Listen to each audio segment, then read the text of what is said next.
விஜய்க்கு மக்கள் கூட்டம் அதிகமாக எனக்கு நிக்கிறாங்க அப்படிங்களா? நீங்க எதுக்குமே எப்படி இருப்பாங்க, இப்ப எப்படி இருக்காங்க? நான் யாரு, இந்த ஊருக்காரன் ஏன் நிக்கிறேன்? அது ஒரு தம்பி சொன்னாரு, அதிமுகவுக்கு யாரோ ஓட்டு போட்டா 12 கோடி, அதை மட்டும் வடநாட்டுல கவர்னர் ஆக்குறோம் பேசுறான். எங்க அம்மாவுக்கு யாரும் துரோகமா மாட்டோம். நோட்டாங்கிறது வேஸ்ட். நோட்டாங்கிற ஓட்டை போடக்கூடாது. நோட்டா போடுற மக்களுக்கு தயவு கும்பிடு கேட்கிற கையில் நோட்டா போட உங்க வாக்கு பிடிச்சா போடுங்க. விஜய்க்கு மக்கள் கூட்டம் அதிகமாக யாருக்கு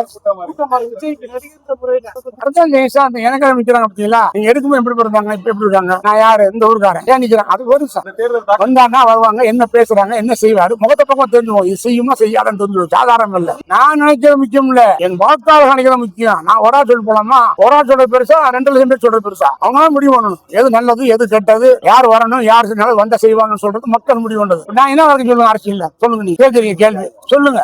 அதிமுகவுல 86 சேர்ந்தேன். நான் போகாத ஊர்ல, மிதிக்காத தெரு இல்ல. எனக்கு என்ன செஞ்சாங்க எம்பி கேளுங்க. நீங்க என்ன கேட்கறீங்க? ஓகே, அந்த கட்சி எனக்கு என்ன செஞ்சுச்சு? என்ன செஞ்சுச்சு? அம்மா இருக்கும்போது எம்பியா கொடுத்தாங்க, அது ஒரு வருஷம் போயிடுச்சு. அதே மாதிரி கேட்கு. இன்னைக்கு தம்பி சொன்னாரு, அதிமுகவுக்கு யாரோ ஓட்டு போட்டா 12 கோடி, அதை மட்டும் வடநாட்டுல கவர்னர் ஆக்குறோம் பேசுறான். எங்க அம்மாவுக்கு யாரும் துரோகமா மாட்டோம். நோட்டாங்கிறது வேஸ்ட். நோட்டாங்கிற ஓட்டை போடக்கூடாது. நோட்டா போடுற மக்களுக்கு தயவு கும்பிடு கேட்கிற கையில் நோட்டா போட உங்க வாக்கு பிடிச்சா போடுங்க. அந்த போட இருந்தாங்க வாக்குக்கு போகணும், செலுத்தணும். இந்த தேர்தல 90% தாண்டி சார் பாண்டிச்சேரியில எப்படி சார்? அது பேர் சொன்னீங்க. நீங்க என்ன கேட்கறீங்கல்ல? இந்த தேர்தல வரலாற்றுல மிக முக்கியம். பாண்டிச்சேரி 90% தாண்டி இருக்கு. தமிழ்நாட்டுல பாருங்க, இந்த தேர்தல 90 தாண்டும். அதுதான் மக்கள்